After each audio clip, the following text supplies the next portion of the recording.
Ontem eu conversava isso com um amigo meu, ele estava dizendo para mim assim: padre, é verdade que nós trazemos os pecados dos nossos antepassados? Eu falei: eu não diria para você que nós trazemos os pecados dos nossos antepassados.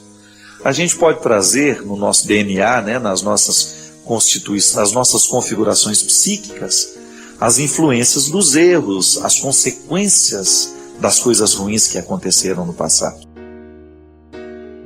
Agora, nós podemos equilibrar isso e permitir que fique dentro de nós de um jeito diferente. Eu não quero que os erros dos meus antepassados determinem o meu presente, então eu corto. Eu tenho consciência deles, eu sei que eles agiram assim, mas eu não quero continuar agindo da mesma forma. Só assim que nós podemos quebrar, né, aquela cadeia de maldições, muitas vezes, que nós trazemos dentro das nossas estruturas familiares. É quase que uma resposta natural da vida, né? Então a agressão que eu sofri, eu cometo contra alguém também. É uma maneira que eu tenho de fazer justiça, né? De maneira estranha. Como é que eu faço então? Quebrar, eu não vou fazer com os meus filhos aquilo que o meu pai fez comigo. Esta é uma regra que você pode adotar. Então, se o seu pai cometeu erros com você, se ele foi muito duro com você, se você sabe que aquela atitude dele lhe causou mal, lhe fez muito mal, você vai tentar purificar aquela ação para que só extraia o valor dela. Então, ser rude é um valor? Às vezes é, mas você pode ser rude de outra forma.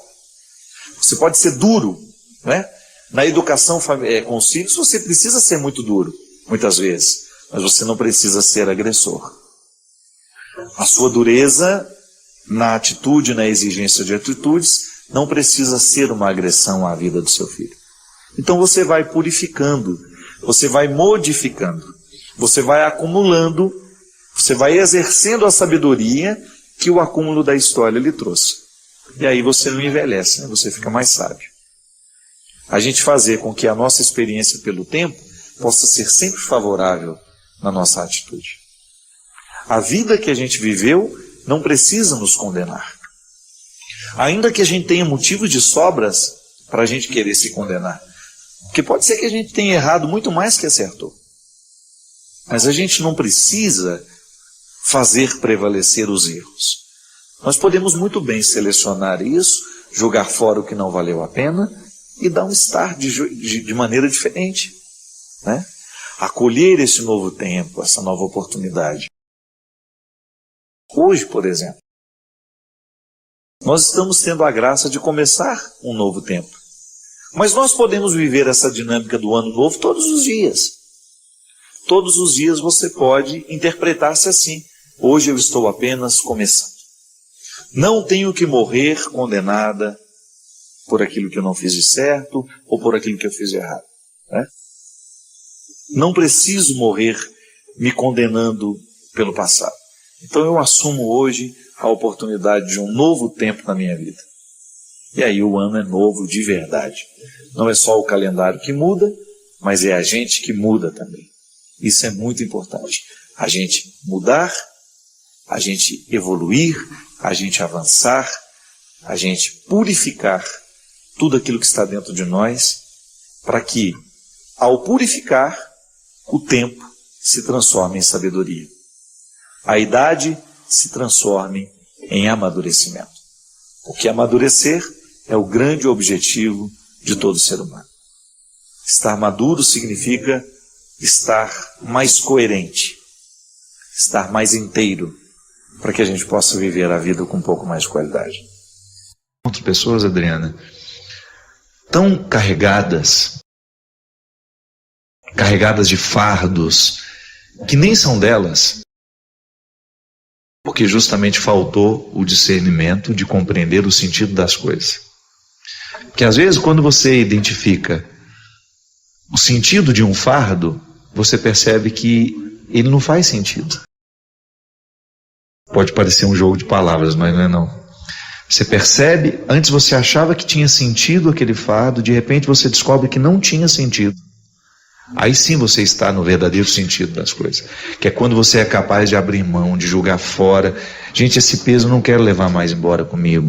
Porque às vezes você que está em casa, você passa por um momento de dificuldade, e é sempre difícil mesmo a gente interpretar o que suportar a barra do momento. Eu gosto tanto daquela música do Gonzaguinha, um homem também chora, né? É triste ver esse homem, guerreiro, menino, com a carga do seu tempo por sobre os seus ombros. É isso mesmo. Nós levamos sobre os nossos ombros a carga do tempo, da família que a gente tem, das escolhas que a gente fez. E às vezes é muito difícil a gente dar sentido a todo o peso que a gente leva. Eu nunca me perco de vista, sabe? Eu tenho uma vida muito corrida, mas eu faço questão de levar na correria da minha vida a dinâmica da minha mudança. Eu estou em constante processo de mudança. Eu acredito muito nessa ação de Deus em mim. Eu tenho muitos defeitos, tenho consciência deles, mas você sabe, eu não desisto dessa possibilidade de ser um homem melhor. Isso para mim é uma meta, sabe? Isso para mim é um desafio que eu não quero perder de vista. E eu me lembro que você passou acompanhando o seu processo até o Davi chegar, foi uma longa luta, né? Muito. Você passou por um sofrimento terrível, e eu fico pensando o tanto que foi importante, agora depois de olhar para trás, aquele sofrimento todo preparando seu coração para você amar o Davi ainda com mais intensidade. Eu não sei se é possível, né? Medir a intensidade do amor, mas talvez com mais maturidade, você não acha? Mais maturidade, sem dúvida, sem dúvida. Tudo que eu vivi... Adriana, você perdeu, né, uma criança. Quantos meses, Adriana? 3 meses. Estava com 3 meses já, com toda uma expectativa, né? E a minha gravidez com o Davi também foi uma gravidez que ainda era de risco. Nós ficamos todo mundo apertando a barriga, né, com medo do Davi sair antes da hora. Eu fiquei os primeiros 3 meses assim, sofrido. Eu não curtia os primeiros 3 meses de gravidez. De ansiedade. Eu tinha sinais de que eu estava, assim, como eu tive sinal do primeiro, eu tive sinal também com o Davi. Poderia perder também. Exatamente. Então foi uma luta, mas valeu demais tudo, valeu a pena. Na nossa vida é assim, minha gente.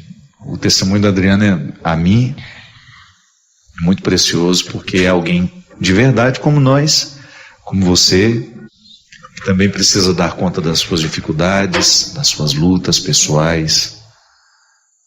Você que também tem que caminhar conviver com suas realidades mortas, né? Porque não é só um filho que morre. E no meu caso ainda foi mais complicado porque foi um aborto retido. Então eu fiquei 3 dias com meu filho morto. Então foram os 3 piores dias da minha vida. Porque eu tive que fazer aquele processo cirúrgico, só que eu tive que esperar, porque eu estava em missão. Então não foi fácil. E tem toda a dimensão simbólica, né, de você estar com... Nossa, você não tem noção da dor que é. Eu olhava para minha barriga e eu falei, eu tô com meu filho morto aqui. Você falou para mim, naquele período, você falou assim, viva o luto. Eu passei 3 dias, e eu me lembro e me emocionei, eu passei 3 dias chorando, porque estava ali, estava morto, né? Era desejado, muito desejado. Não foi fácil. Mas aquilo que você falou, Deus, ele caminha conosco, ele não abandona. Não. Você precisou ser o túmulo do filho. Exatamente. E você conviveu durante 3 dias com essa consciência, eu sou o túmulo do meu filho. Mas às vezes também, Adriana, nós convivemos com os sonhos mortos dentro de nós, as esperanças mortas, as pessoas vivas por fora, mortas por dentro. Então são muitas as angústias nos dias de hoje, muitas as situações que nos oprimem, que nos machucam, porque a gente não chega nem mesmo a tocar nesse luto.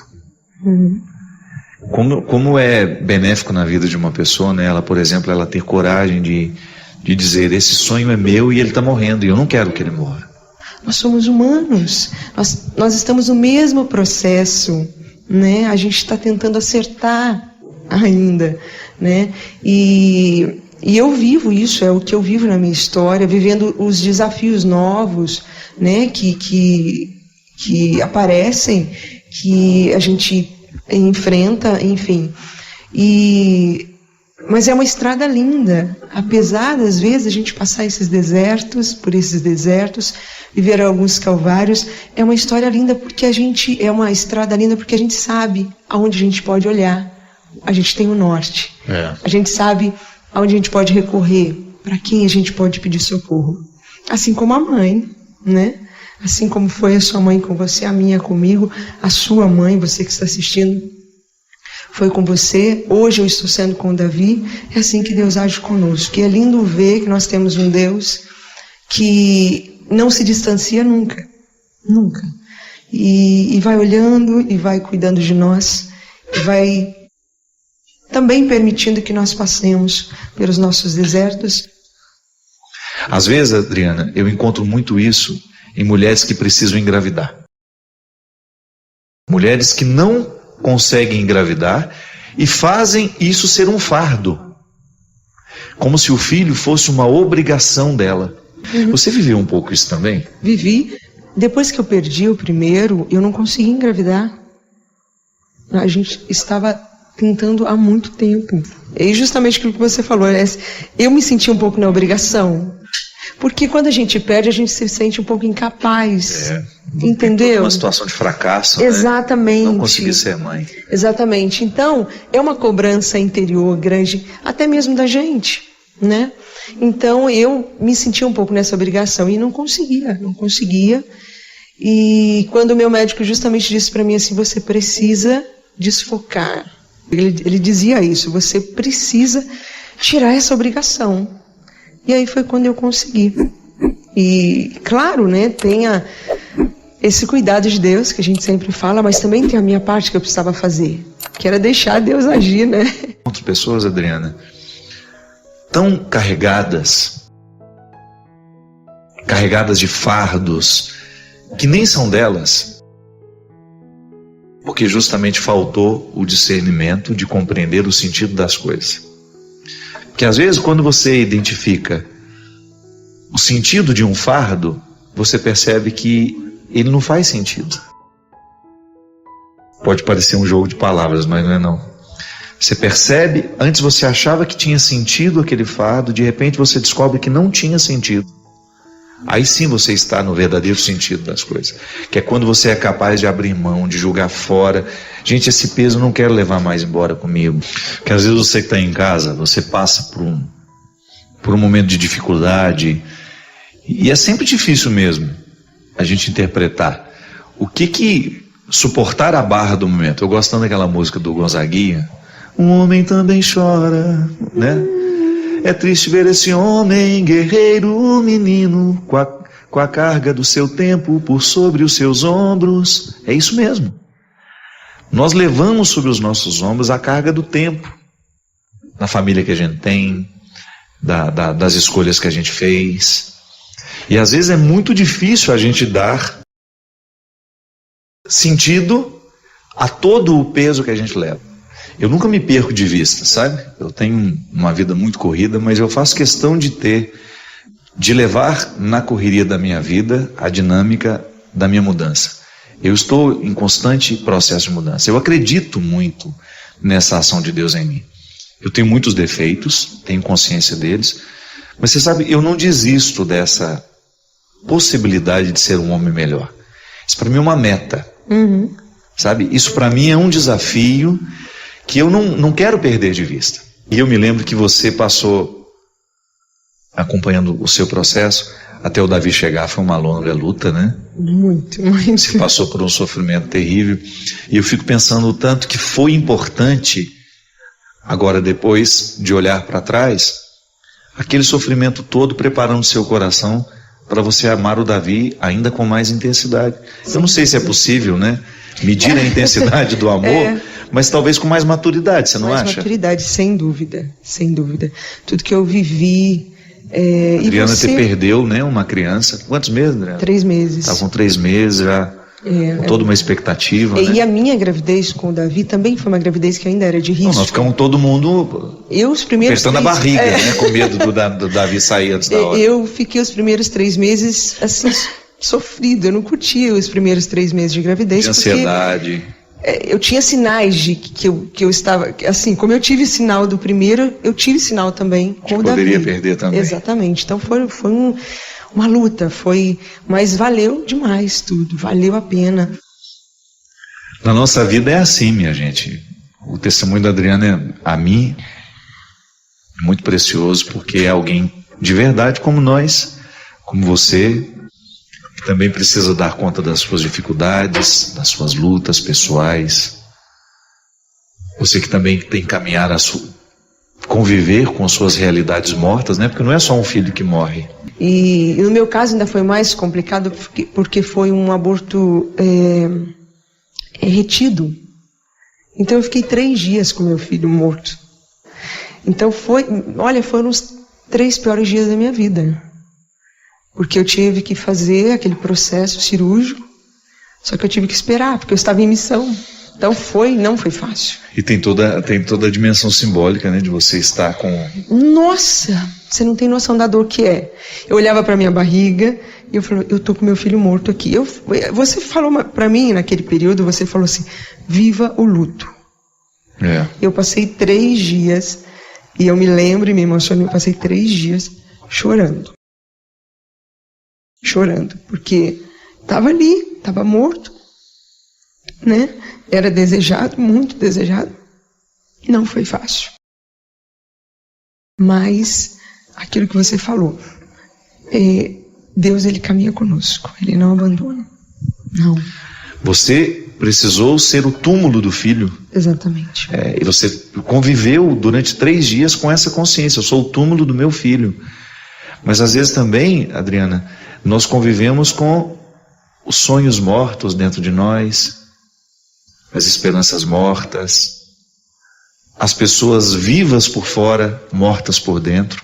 Então são muitas as angústias nos dias de hoje, muitas as situações que nos oprimem, que nos machucam, porque a gente não chega nem mesmo a tocar nesse luto.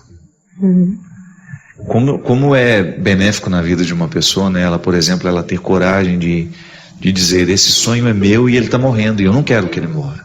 Nós somos humanos, nós estamos no mesmo processo, né? A gente está tentando acertar ainda, né? E eu vivo isso, é o que eu vivo na minha história, vivendo os desafios novos, né? Que aparecem, que a gente enfrenta, enfim. Mas é uma estrada linda, apesar das vezes a gente passar por esses desertos, viver alguns calvários, é uma história linda porque é uma estrada linda porque a gente sabe aonde a gente pode olhar, a gente tem o norte, a gente sabe aonde a gente pode recorrer, para quem a gente pode pedir socorro, assim como a mãe, né? Assim como foi a sua mãe com você, a minha comigo, a sua mãe, você que está assistindo, foi com você, hoje eu estou sendo com o Davi, é assim que Deus age conosco. E é lindo ver que nós temos um Deus que não se distancia nunca, nunca. E vai olhando e vai cuidando de nós, e vai também permitindo que nós passemos pelos nossos desertos. Às vezes, Adriana, eu encontro muito isso em mulheres que precisam engravidar. Mulheres que não conseguem engravidar e fazem isso ser um fardo, como se o filho fosse uma obrigação dela. Você viveu um pouco isso também? Vivi. Depois que eu perdi o primeiro, eu não consegui engravidar. A gente estava tentando há muito tempo. E justamente aquilo que você falou, eu me senti um pouco na obrigação. Porque quando a gente perde, a gente se sente um pouco incapaz.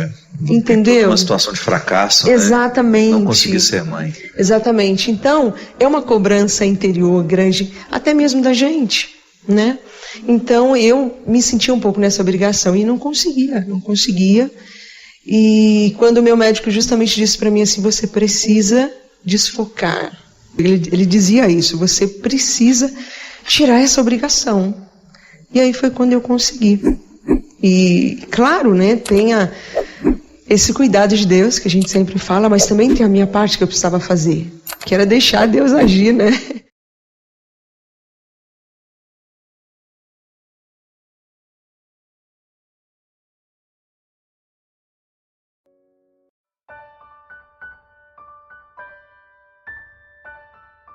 A história de amor à primeira vista é muito perigoso. O amor ele tem que ser processual.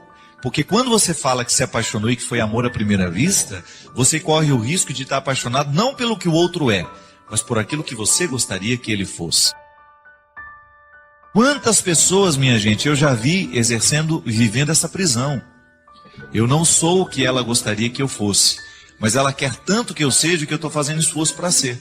Aí dura aí uns 2, 3, 4 anos até que todas as máscaras caem por terra. O verdadeiro amor é aquele que vai sendo descoberto à medida em que defeitos e qualidades são colocados à mesa. É uma crueza isso. É difícil? É. Mas conto de fadas, definitivamente nunca vi. Essa história de amor romântico, perfeito, onde o outro é tudo aquilo que eu imaginava ser, não. Dê tempo ao tempo, vá devagar com o andor, porque o santo é de barro, viu? Vá devagar com o andor, porque o namorado que você tem aí é de barro, é frágil. Vá devagar com o andor, porque a sua namorada é frágil, a sua esposa é frágil. Ela tem muitos defeitos que você precisa conhecer. É você ter o direito de eleger. Ele falou, não, conheço seus defeitos, conheço suas qualidades e quero viver o desafio de fazer isso dar certo. As prisões afetivas nascem das nossas expectativas. Então, muitas vezes, nós aprisionamos o outro nas nossas expectativas. E por que depois a gente não consegue se livrar? Porque você também não consegue livrar-se da ilusão que você criou para ele. Sabe como é que uma pessoa se recupera disso? Quando ela tem coragem de reconhecer, eu não perdi tanto assim. E, na verdade, a pessoa que eu achava que eu amava nunca existiu. Ela foi uma projeção minha.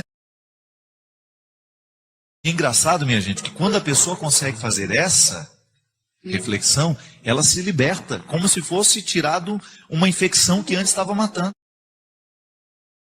Outro dia atendi uma pessoa assim, muito rapidamente, ela me contou que o casamento tinha sido desfeito. Eu não sou a favor de desfazer casamento, eu não me compreendo errado. Acho que tem que fazer de tudo para dar certo. Mas ela me falava assim, e eu sabia da vida que ela vivia, das inúmeras traições, das mentiras o tempo todo que ele contava para ela e do tanto que ela sofria com aquilo. Aí um dia ela sofreu, ela me procurou e chorando muito falou assim, ele me abandonou. Agora foi embora de vez. Aí eu perguntei para ela, mas por que você está sofrendo tanto se você sabia que ele já tinha te abandonado há muito tempo? Ele te abandonou desde o primeiro momento em que ele assumiu uma outra mulher na vida dele e tinha uma vida dupla. Todo mundo sabia dessa vida dupla.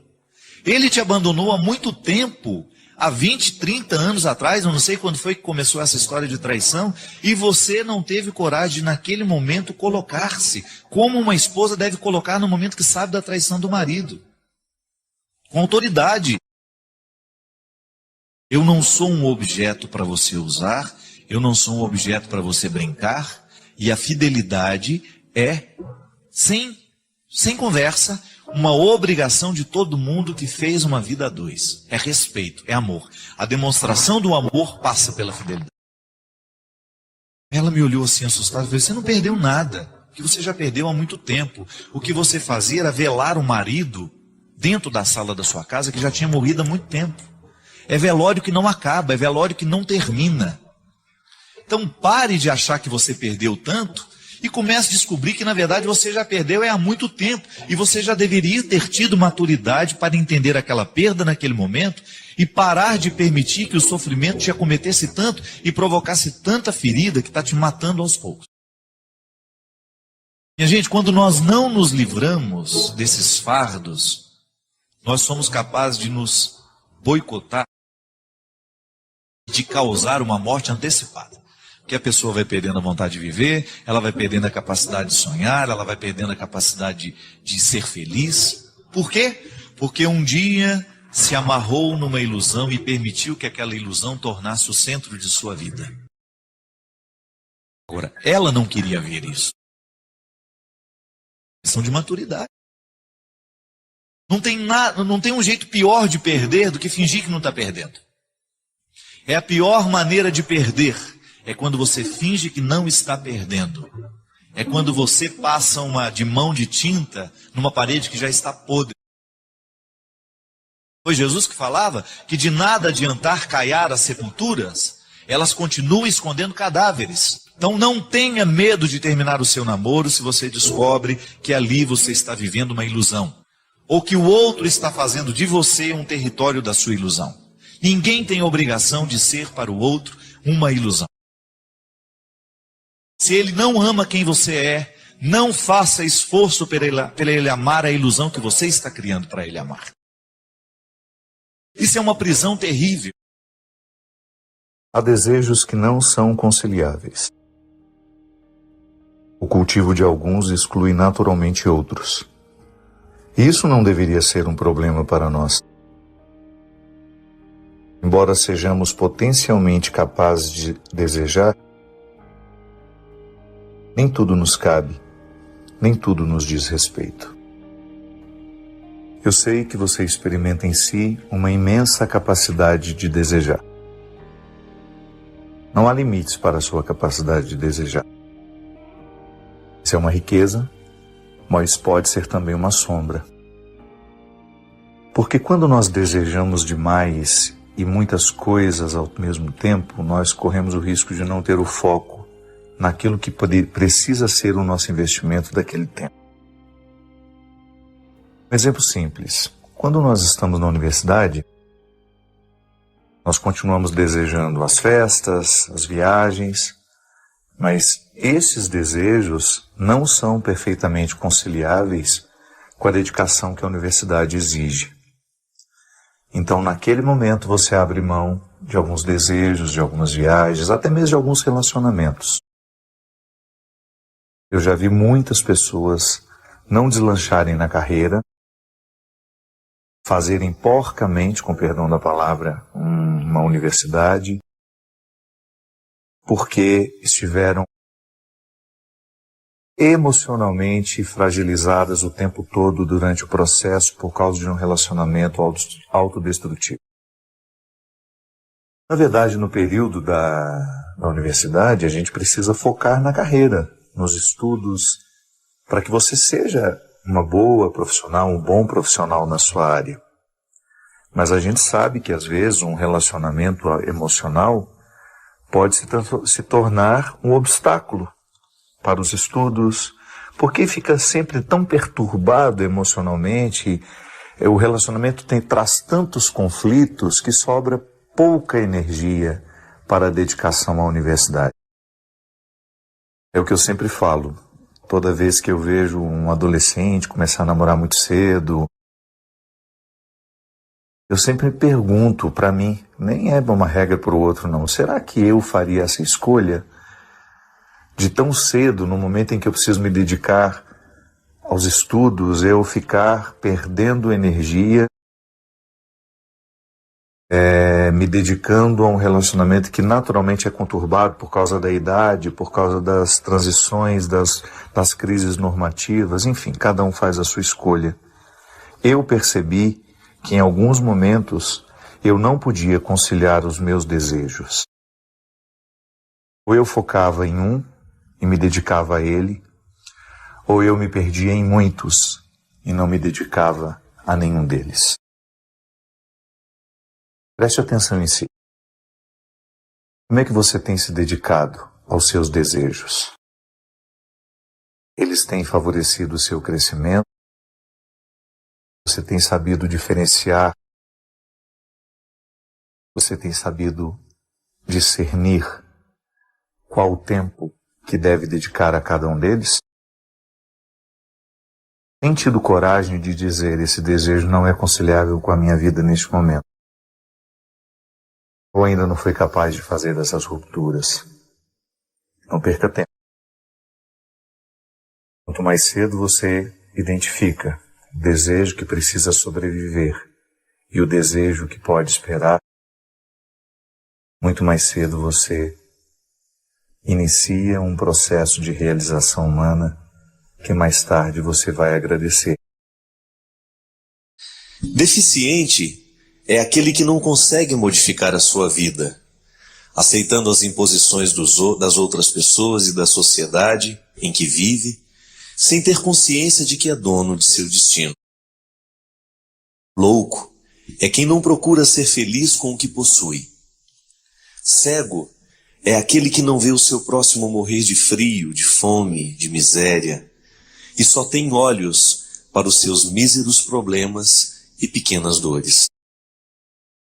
Surdo é aquele que não tem tempo de ouvir o desabafo de um amigo ou o apelo de um irmão, pois está sempre apressado para o trabalho e quer garantir os seus tostões no fim do mês. Mudo é aquele que não consegue falar o que sente e se esconde por trás das máscaras da hipocrisia.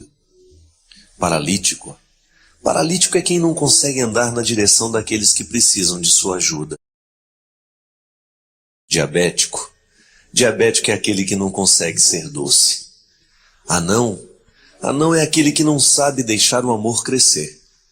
E, finalmente, a pior das deficiências é ser miserável. Porque miseráveis são todos aqueles que não conseguem falar com Deus. A amizade é um amor que nunca morre. É interessante que nós humanos, nós nascemos inacabados. De todos os seres vivos, nós somos os que nascemos mais incompletos. O nosso processo é lento. Você nasce e não é capaz de ficar em pé. Diferente de um animal, de um cavalo, por exemplo. O filhote já nasce com muito mais autonomia do que o ser humano. O filhote de boi, por exemplo, um boizinho, um bezerrinho no pasto, ele tem muito mais autonomia enquanto ser vivo do que nós quando nascemos. Nós carecemos o tempo todo do cuidado das pessoas que nos amam. Nós necessitamos o tempo todo de cuidados básicos para a nossa sobrevivência, porque senão a gente morre. É nesse processo que nós começamos a experimentar dentro de nós as deficiências. São as deficiências que nos mostram e que nos expõem como frágeis, como humanos. Mas as deficiências verdadeiras não são essas. São outras que a gente vai adquirindo ao longo da nossa vida, ou até mesmo valores que a gente vai deixando de adquirir, que vão criando lacunas dentro de nós. E o poeta fala de maneira tão bonita, né? Surdo é aquele que não tem tempo de ouvir o desabafo de um amigo. Cego é aquele que não vê o seu próximo morrer de frio. Louco é quem não procura ser feliz com o que possui. Paralítico é quem não consegue andar na direção daqueles que precisam de ajuda. Eu já encontrei muita gente com deficiências físicas, mas com deficiências físicas que não foram capazes de atingir a sua alma. São pessoas que estão vivas, que estão dando um testemunho maravilhoso de vida ali, presos numa cadeira de roda ou até mesmo numa cama. Do contrário, em outras situações contrárias, a gente descobre pessoas em seu estado de saúde com inúmeras deficiências na alma. É a vida e seus contrários. E a gente o tempo todo precisando passar pela experiência de descobrir onde é que estão as nossas deficiências. Eu me recordo que uma vez o Padre Léo testemunhou de maneira muito bonita, assim, num encontro que a gente estava participando com ele em Brusque. E ele estava contando uma história de uma moça deficiente que ele encontrou. Ela tinha defeitos em todo o corpo. Muitos defeitos.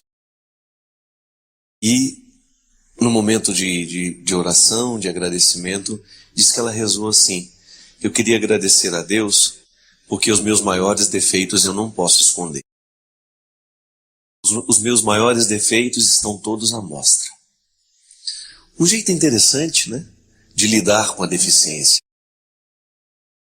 Um jeito interessante de lidar com a desarmonia do corpo, buscando a harmonia interior. Buscando esta que verdadeiramente faz diferença no mundo. a harmonia interior, esta arquitetura da alma.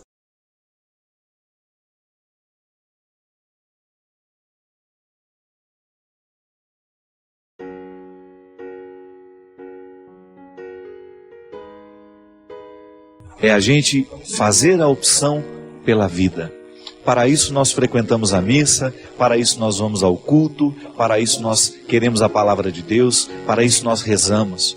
É para que a gente tenha um coração puro, é para que a gente tenha atitudes coerentes com a vida que Deus quer para cada um de nós.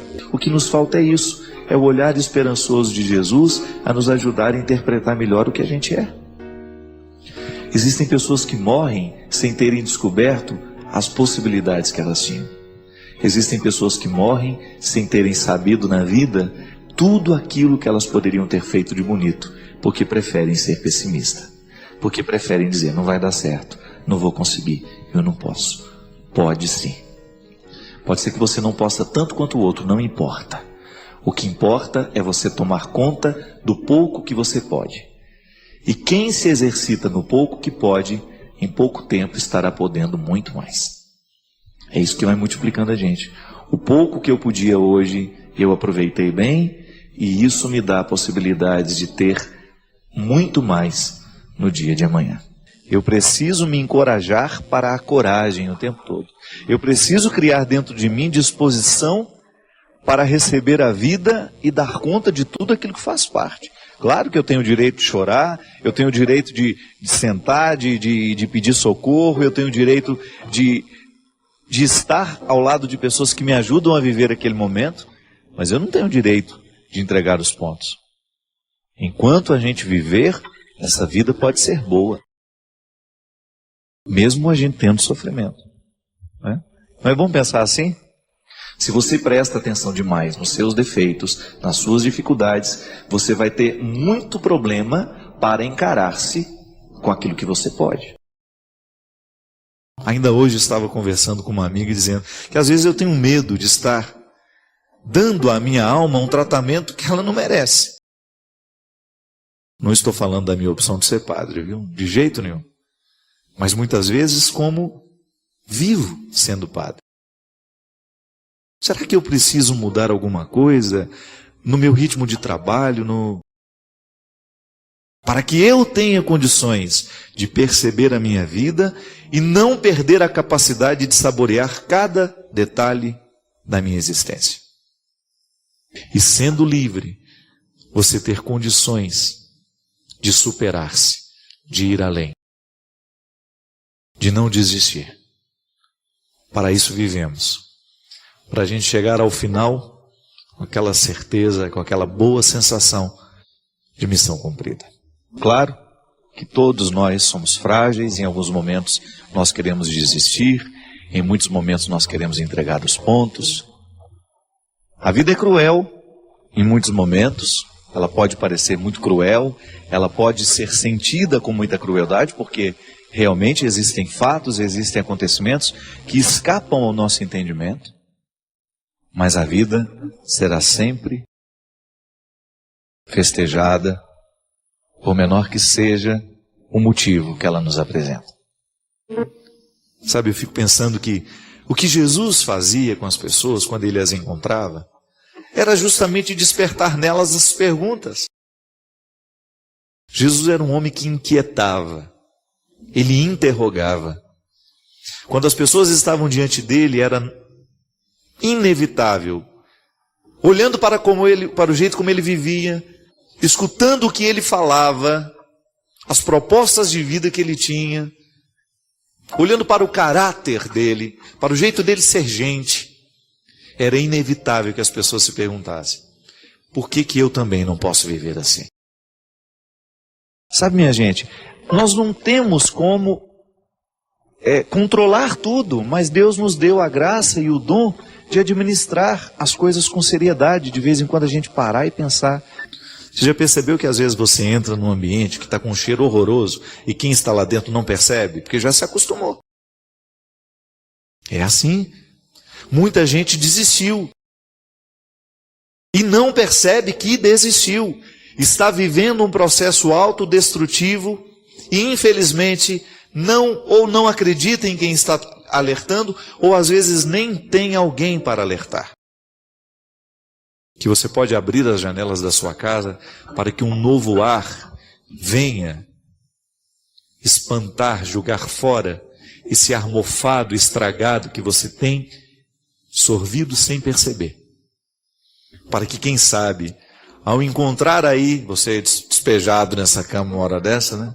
Ou já quase arriando para ir dormir no sofá, a gente possa lhe convencer de não querer a destruição, de não querer se sabotar, de não querer se destruir, mas de, quem sabe, você voltar a acreditar, de você voltar a ter a possibilidade de um novo tempo, de acreditar que ainda existem coisas boas reservadas para você, que você pode parar de fumar hoje, que você pode parar de beber hoje, que você pode voltar a se amar, que você pode parar de usar essa droga que está lhe destruindo, que você pode jogar fora todos os sentimentos mesquinhos que porventura você tem alimentado dentro do seu coração. É um desafio, não é fácil não, viu? Ninguém prometeu que era fácil também, não. É um desafio de toda hora, de todo instante, meu filho. Quantas vezes na minha vida eu só consegui chegar lá porque eu recebi ajuda? Quantas vezes eu consegui me desafiar, mas não sozinho? Eu consegui vencer o desafio, mas porque existiam pessoas do meu lado. É assim, minha gente. A vida é possível, sim. Até mesmo aqueles que hoje se sentem solitários. Você, se por acaso hoje você sente que está faltando alguém para lhe ajudar nesse processo, não reclame, não. Vá à busca, conquiste essas pessoas. Às vezes essa solidão só vai ser quebrada quando a gente sai na direção de alguém que finalmente possa nos ajudar. Aí procura alguém perto.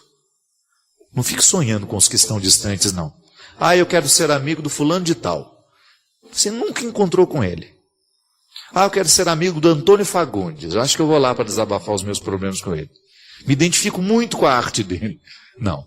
Você vai encontrar ao seu redor. A amizade tem que ser possível. É de gente que esteja próxima a você, que conheça a sua história e que tenha, ou então que tenha disposição de participar da sua história de um jeito efetivo. Eu não tenho ninguém, mas não vou fazer disso um estado de vítima. Eu vou à busca de alguém que tenha condições de fazer por mim o que sozinho eu não posso. Eu gosto de dizer isso sempre, porque para mim não existe uma maneira mais eficaz de você avançar senão por meio do empenho. Então, por exemplo, você ter um compromisso com você.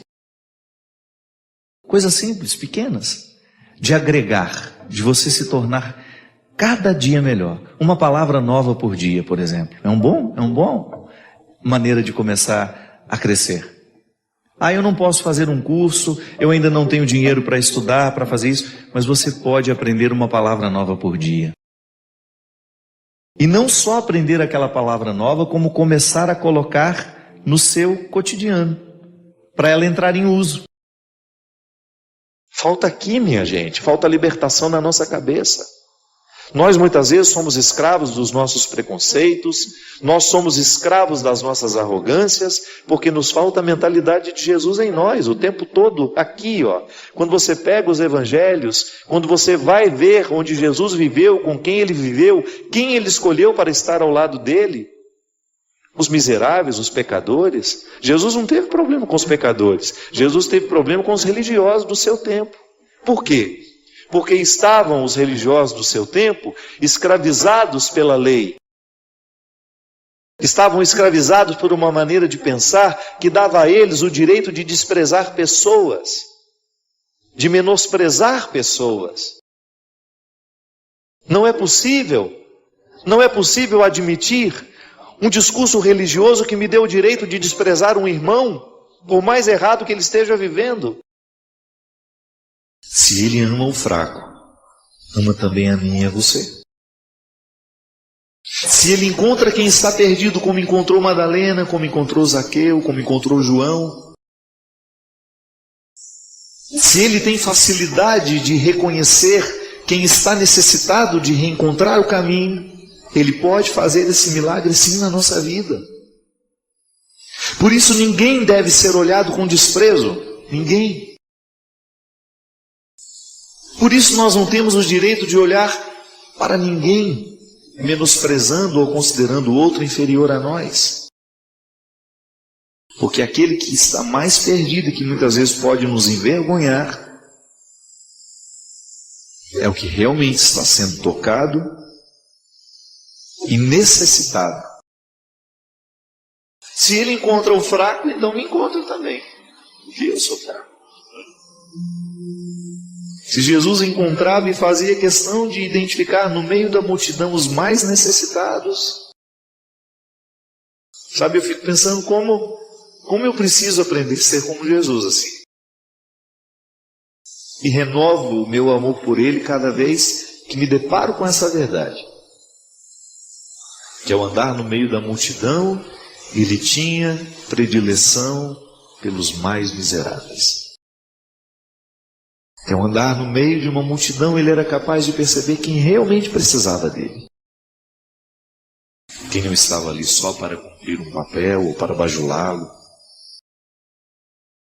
Identificar no meio de tanta gente que faz barulho, aquele que mais necessita do seu silêncio e da sua presença. A presença de Jesus inquietava, provocava perguntas. Respondia? Também respondia, mas ela provocava muitas perguntas. E é assim que tem que ser hoje. A nossa religião, a nossa pertença religiosa tem que ser constantemente um incômodo. Um bom incômodo, uma paz inquieta, como diz sabiamente o Padre Zezinho.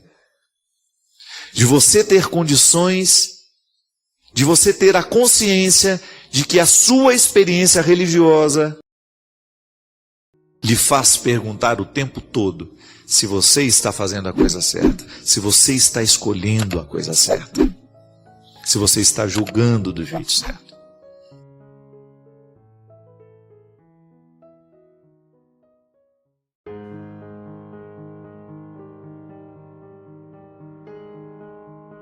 Da mesma forma como o nosso corpo precisa de vacina para ganhar a imunidade, para não morrer de qualquer coisa, essas doenças que são simples, que uma vacina pode salvar, o nosso corpo precisa de vacina.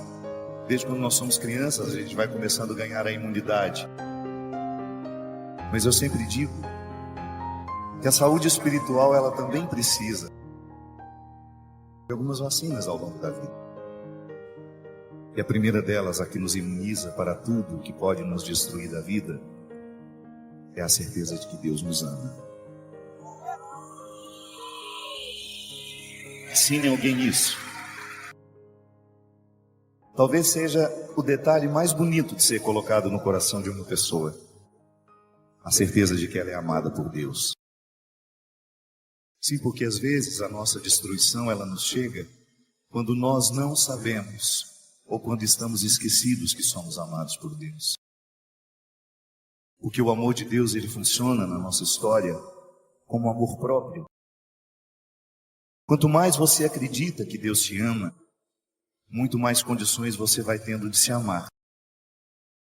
E quem se ama tem a imunidade mais poderosa contra as ciladas do inimigo. O diabo não pode fazer muita coisa num coração que se ama e se respeita. Pode observar. As destruições que o diabo oferece, elas sempre encontram espaço para crescer em pessoas em que não estão se amando, que estão vivendo um processo de desrespeito pessoal. Você sabe disso, eu não preciso ficar dizendo muito. Basta você revirar algumas páginas passadas da sua história e você vai ver o quanto você se tornou um alvo fácil para os diabólicos de plantão, no momento em que você não se amava, que você não se respeitava.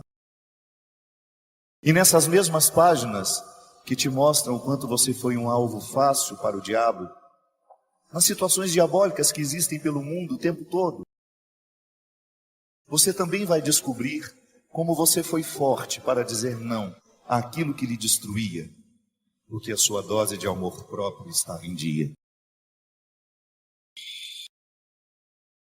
É por isso, minha gente, que a nossa vitória passa o tempo todo pela experiência de sermos perdoados. O perdão é a dinâmica da maturidade.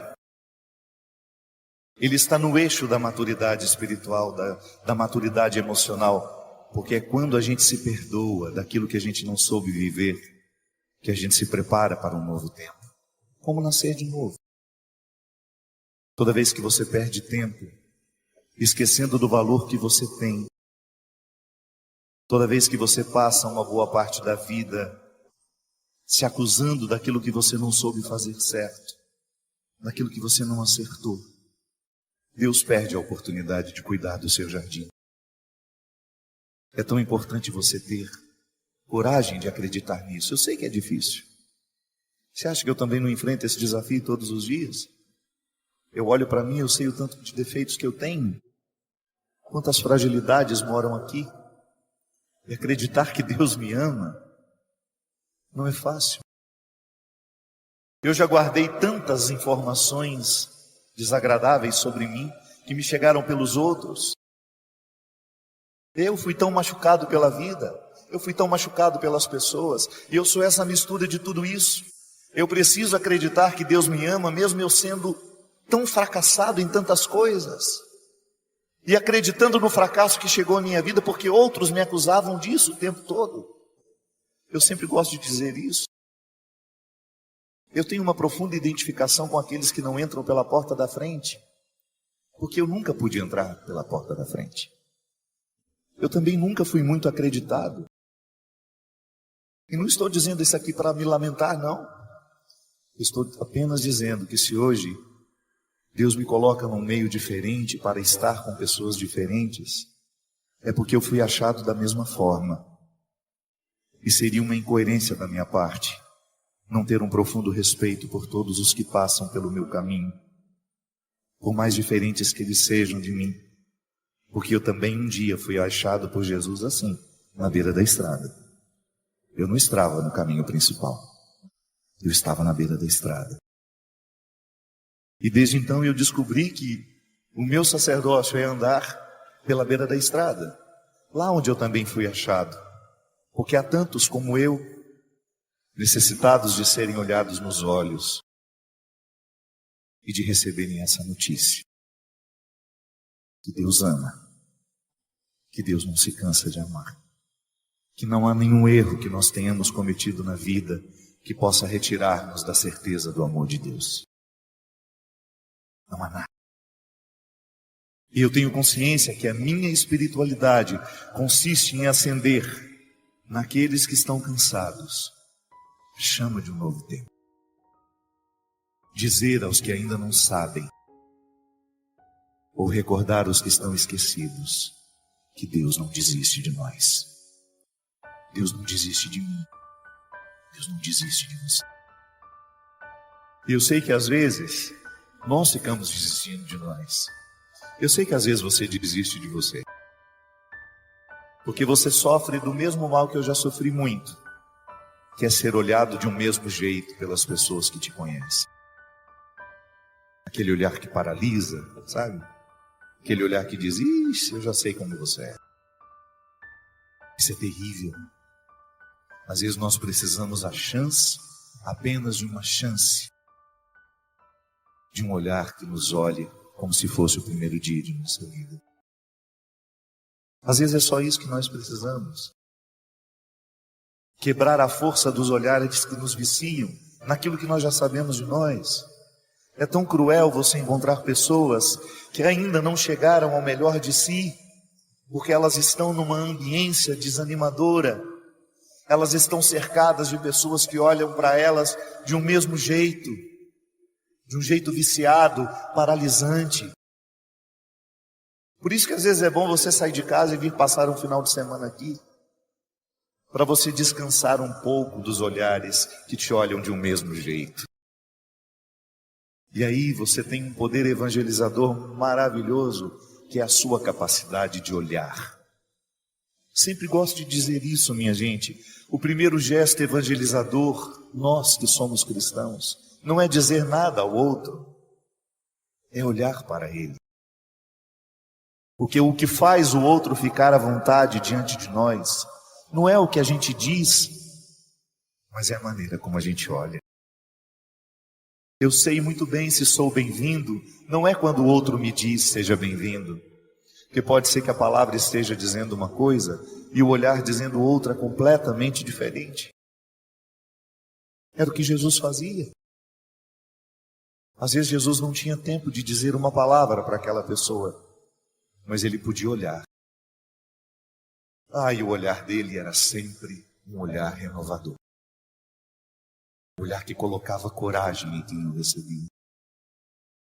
Um olhar que desafiava tudo aquilo que aquela pessoa já havia encontrado de si. Um olhar que quebrava o poder viciante dos olhares que paralisam, que nos amedrontam e que às vezes nos fazem pensar que só podemos ser essa pequena porção que já achamos de nós mesmos. Você é muito mais do que você já achou de si. Você está apenas começando. Você está apenas começando. Ouse acreditar. Ouse acreditar que o melhor que há em você ainda não veio à tona. Ouse acreditar que hoje o olhar de Jesus é para você, que já está desanimado de si, que coleciona fracassos, que coleciona decepções. Ouse acreditar que hoje esse olhar é para você. Ouse pensar que tudo isso aqui foi colocado, foi pensado, para que nessa noite você fosse visitada pela certeza do amor de Deus por você.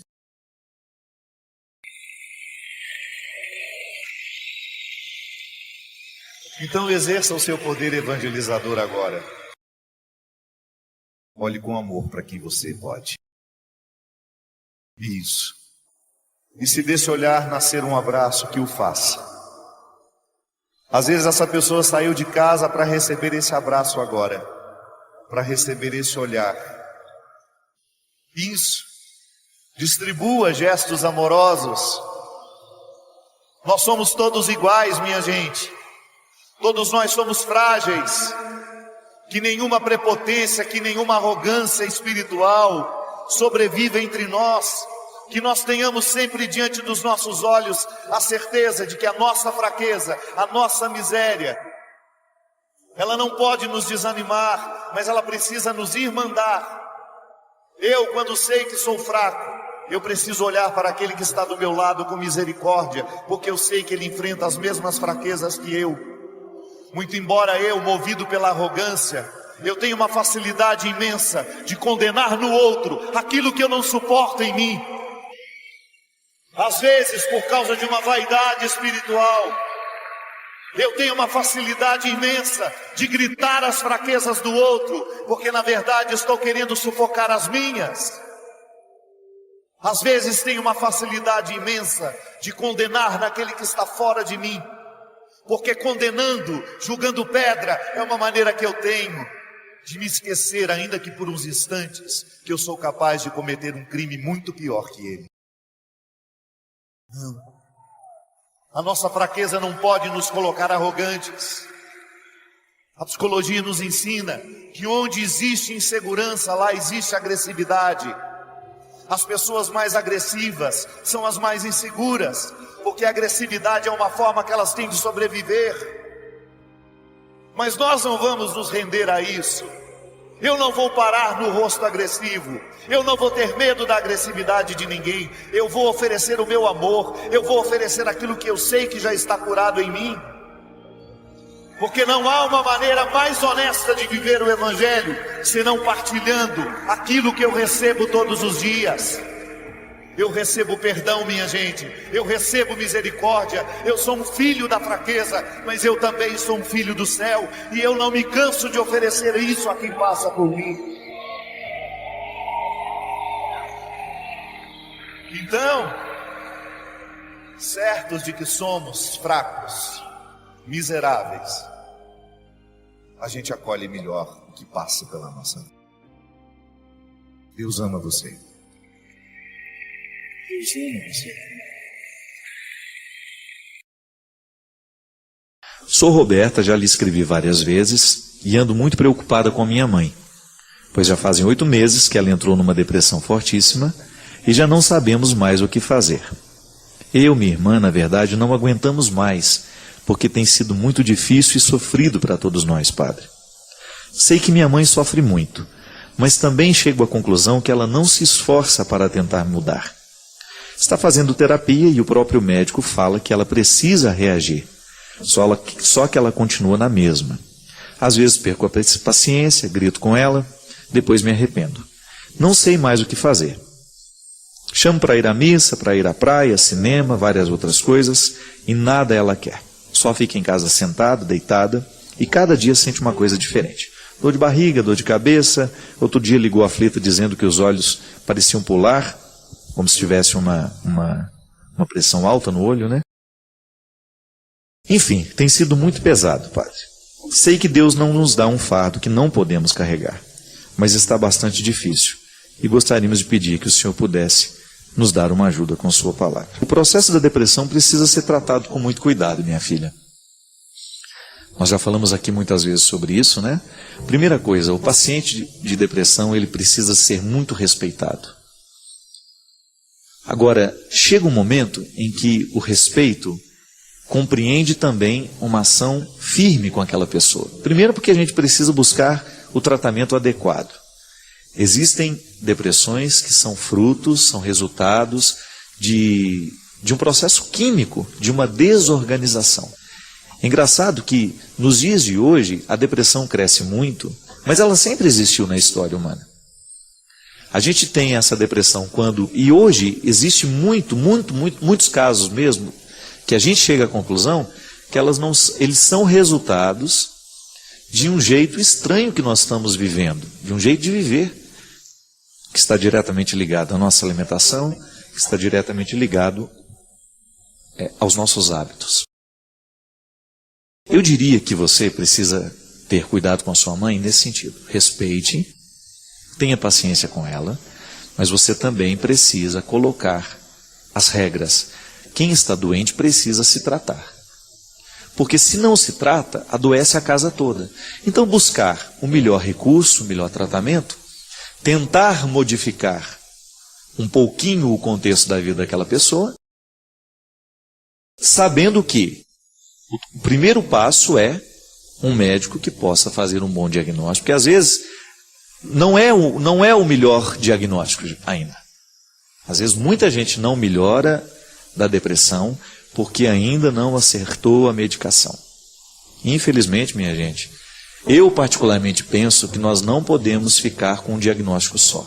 A gente sempre precisa buscar uma segunda opinião. É importante a gente ter essa segunda opinião.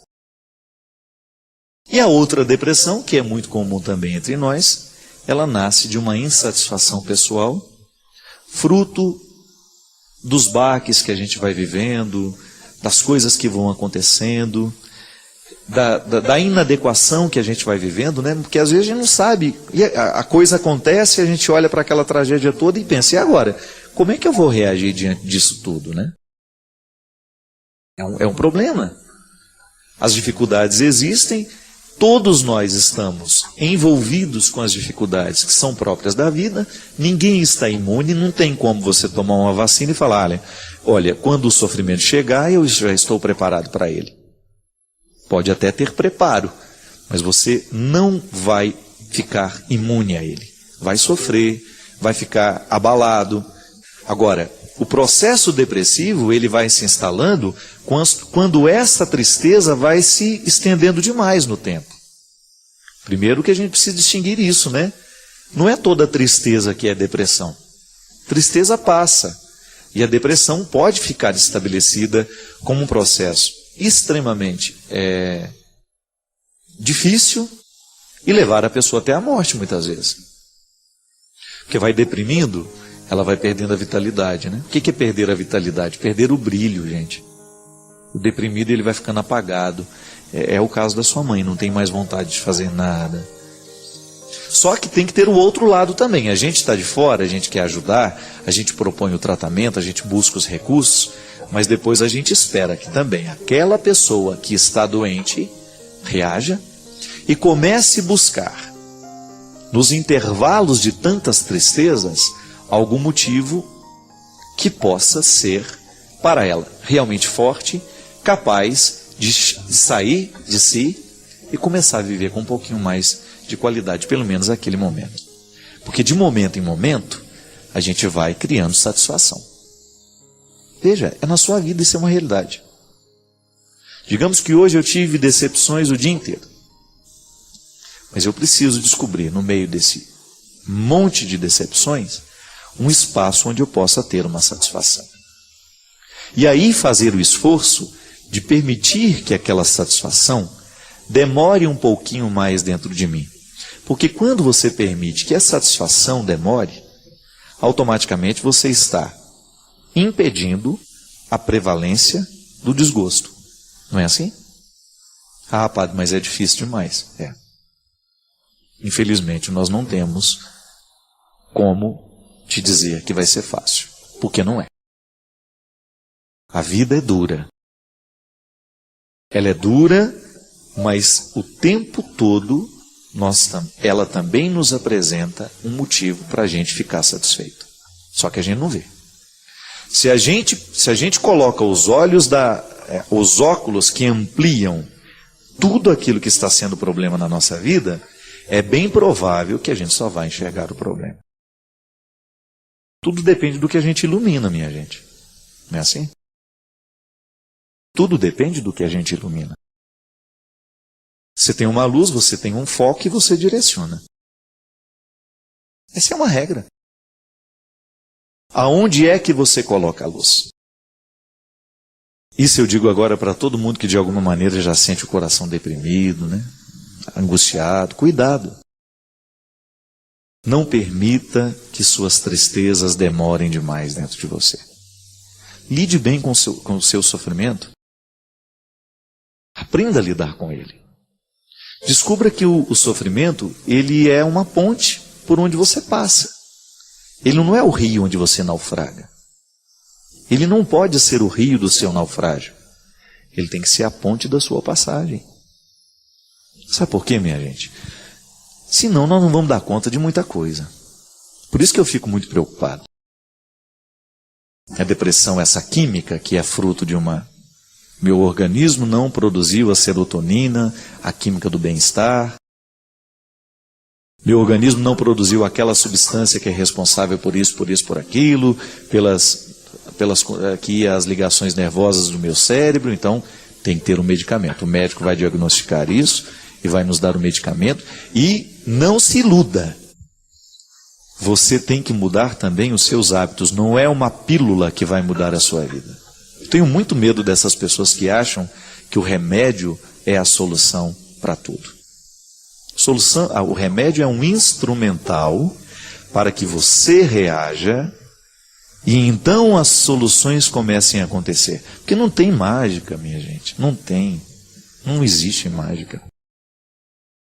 Se existisse essa mágica, alguém iria escrever um livro sobre isso e todos nós estaríamos com as nossas soluções.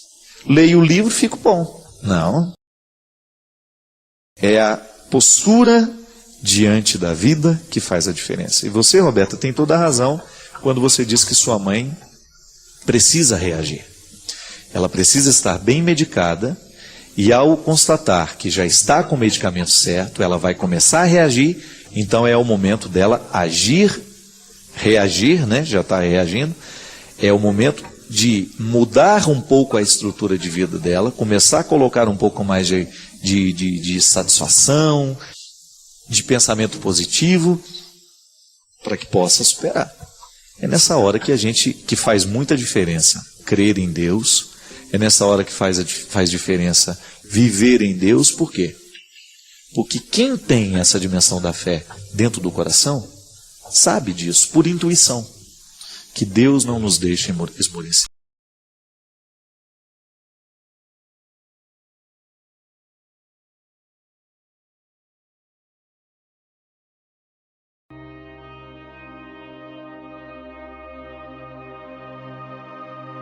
Você sabe que o maior desafio de manter viva a chama da conversão é que nós precisamos de ambiência. Sabe o que é ambiência? É uma palavra que você já deve ter escutado muito.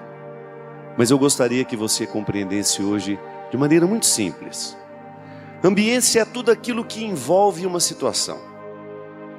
É tudo aquilo que dá o contexto geral. Então a minha vida, ela tem uma ambiência. Eu estou repleto de pessoas que me ajudam a viver, de que participam diretamente do meu cotidiano. Essa é a minha ambiência. São Paulo alerta muito nas primeiras cartas que as comunidades criem clima de fraternidade. É a ambiência da vida cristã.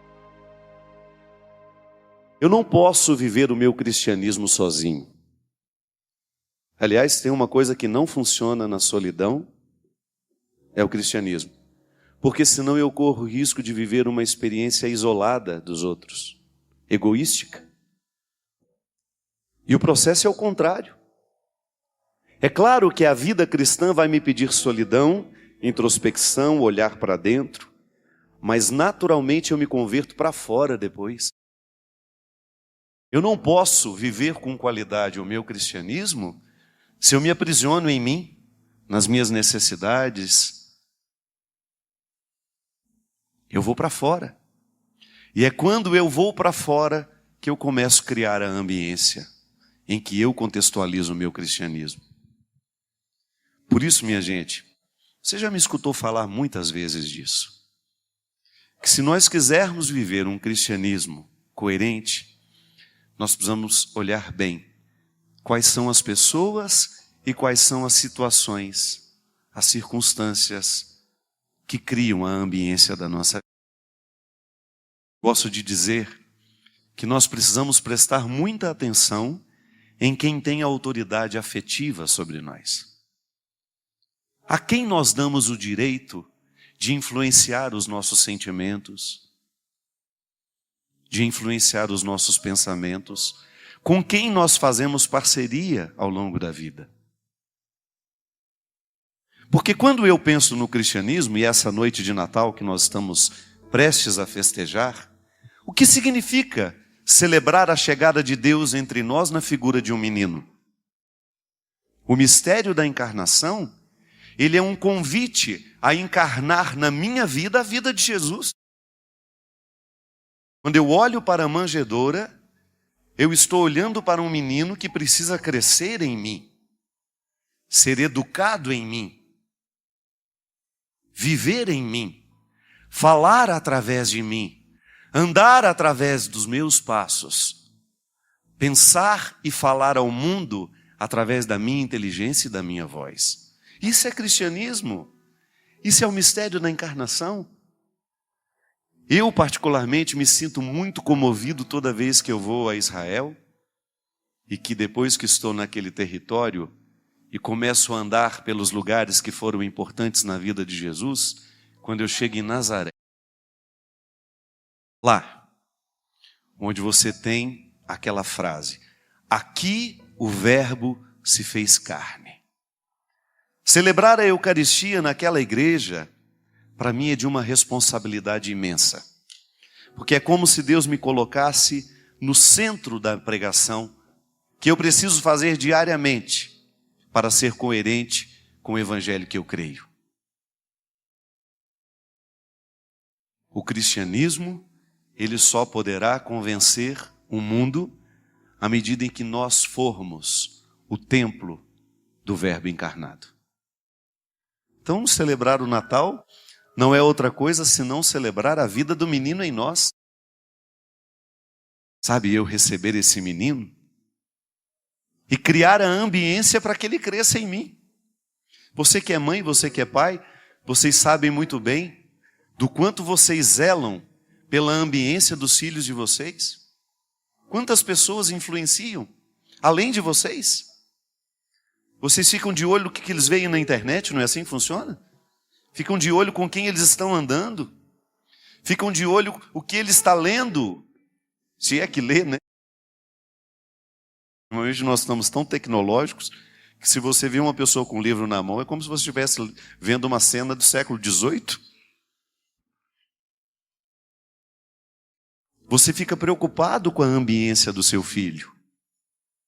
Você não quer que as pessoas que não têm amor por ele venham influenciar a vida dele.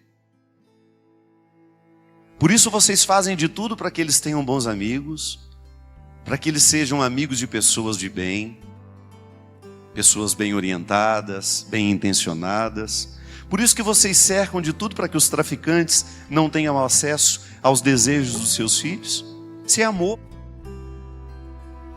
Proteger na hora que ele precisa ser protegido. Se eu preciso fazer isso com o meu filho, eu também não posso esquecer de fazer isso comigo. Se eu quiser que esse menino cresça em mim, se eu quiser que Jesus de fato floresça na minha vida, eu tenho que criar a ambiência favorável para o desenvolvimento desse cristianismo. É por isso que eu preciso prestar atenção em tudo aquilo que me influencia, em tudo aquilo que tem um poder sobre mim. Aqui no meu pensamento, quem são as pessoas que influenciam o meu jeito de pensar? Aqui nos meus sentimentos, quem são as pessoas que influenciam o meu jeito de sentir? Isso é refletir o Natal, minha gente. É refletir a oportunidade que eu tenho de dizer a Deus que a partir desta noite está ainda mais clara a minha compreensão do que significa ser um cristão no mundo. Já que o mistério da encarnação é o ponto de partida e ao mesmo tempo, como nos diz a teologia, é o ponto alto da revelação divina. Deus quis estar entre nós. Deus quis assumir a carne humana, os sabores humanos. Deus andou pelo mundo, chorou, sofreu. E hoje eu tenho a oportunidade de receber esse mesmo Deus em mim, de maneira mística, espiritual, absolutamente nova, uma maneira absolutamente nova, que é a ressurreição de Jesus que nos dá. Você é o templo onde o menino é colocado. Sabe, eu sei que muitas vezes a gente se sente indignos. A coisa mais fácil que tem é você educar uma pessoa do ponto de vista religioso a partir da culpa. Uma pessoa que se sente sempre culpada, ela vai o tempo todo desprezar-se. Ela nunca vai trabalhar com a possibilidade de que Deus quer de fato uma coisa séria com ela. Porque ela se sente a última da fila. Ela sente a pior das piores dos piores. Eu sempre digo que tem dois tipos de vaidade. São dois tipos altamente destruidores da vida humana, que é aquele que se sente o melhor e é aquele que se sente o pior. O que se sente pior é também vaidoso. Uma vaidade às avessas, mas é. Também lá, quando você tem a oportunidade de visitar Belém, não aquela igreja onde o povo bate porque a vassoura passa no lado do outro. O povo briga com maior facilidade. Lá não. Lá não me causa nada. Mas quando eu vou para o campo dos pastores, o lugar onde estão as grutas, não sei se é aquela que Jesus nasceu, não me importa. Só sei que é naquela geografia. É um lugar parecido. Uma das missas mais bonitas que eu pude presidir na minha vida foi dentro de uma gruta daquela. Sabe por quê? Ela não tem o encanto das catedrais. Ela não tem enfeites. É a crueza, é a pobreza, é a simplicidade. É o que há de mais original no cristianismo. A pedra, a simplicidade, o despojamento. Tão difícil para nós. Quando eu entro naquelas grutas, quando eu vejo aquela simplicidade, eu penso, é aqui que Deus escolheu morar. Deus entrou pelo mundo aqui. Ele não entrou num lugar sofisticado.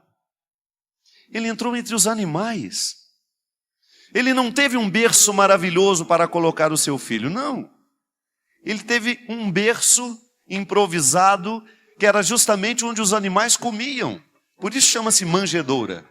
Mangiare, comer.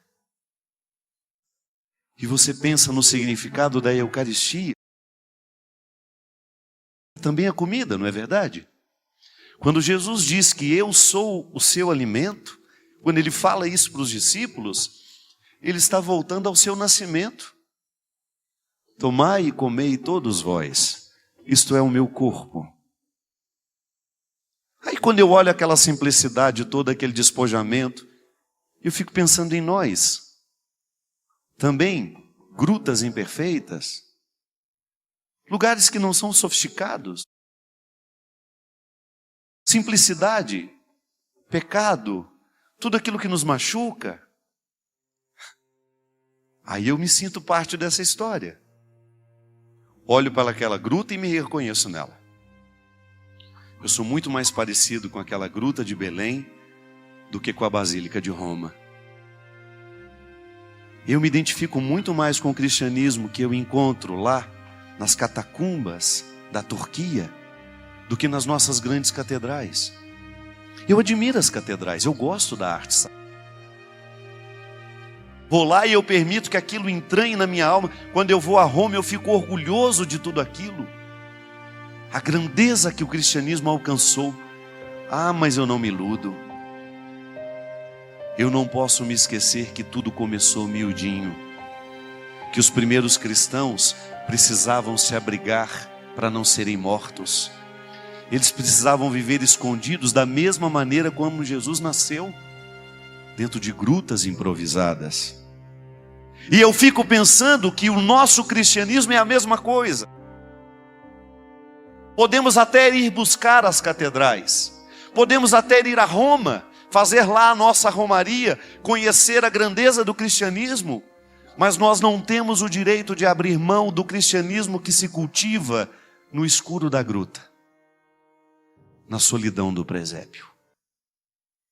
É essa ambiência que nós estamos falando. A imperfeição em nós, sendo trabalhada diariamente para que Deus continue tendo o direito de viver em mim. Oh, minha gente, você sabe disso, eu não preciso dizer muito. Como é fácil a gente expulsar Deus da nossa vida. Como é fácil.